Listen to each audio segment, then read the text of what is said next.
Tangkay ng water lily to. Tapos pinatuyo siya.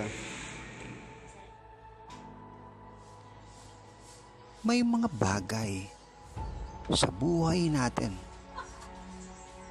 na sa tingin natin ay wala ng halaga. Perwisyo at sagabal.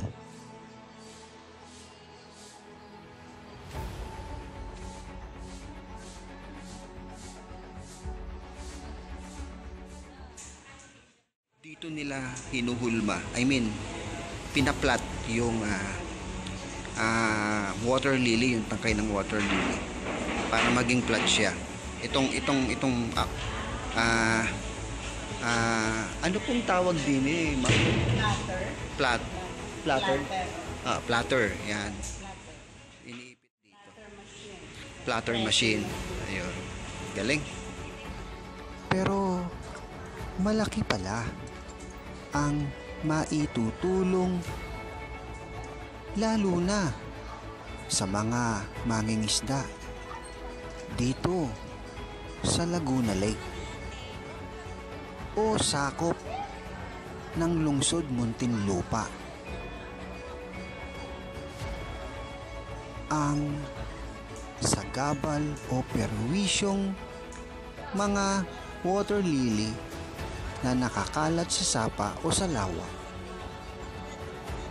ay may maidudulot palang pangkabuhayan sa mga mangingisda.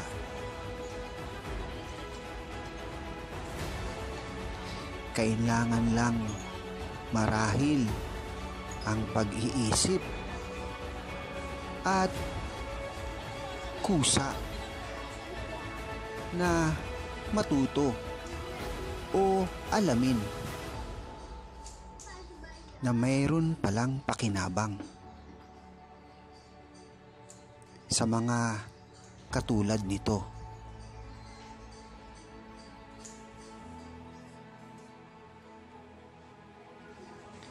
At isa rin itong obra na maipagmamalaki natin sa ibang bansa.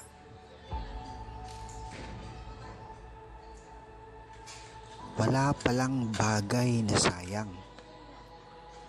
Ang lahat ay may pakinabang. Kung sa tingin natin ay sagabal, perwisyo,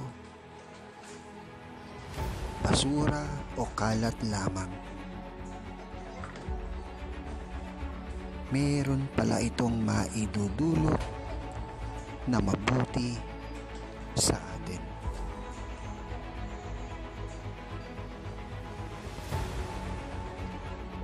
Nagbibigay ng buhay at pag-asa.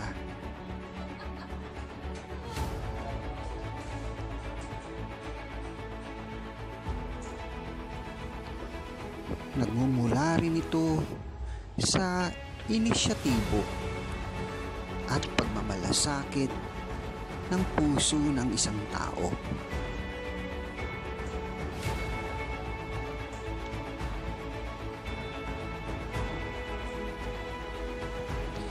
Kailangan lang may manguna o mamuno sa isang magandang layunin tulad nito.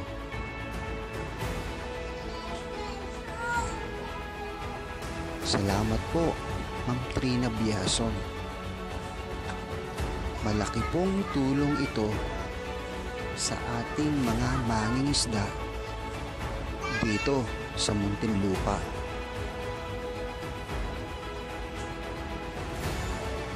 At alam kong nakaantabay lamang po kayo sa kanila na nagsusumikap din na maiahon ang kanilang buhay. Ang pangarap nila ay pangarap nyo rin po.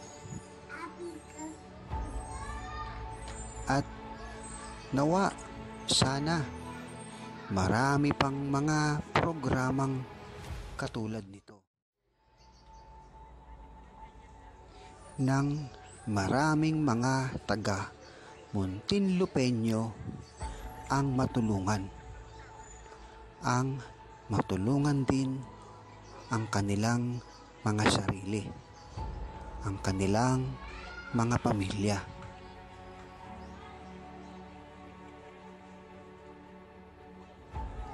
Isang legasiyang maiiwan sa kanilang isipan at damdamin na hindi nila ito malilimutan at maibabahagi pa nila sa kanilang mga anak at sa kanilang mga apo.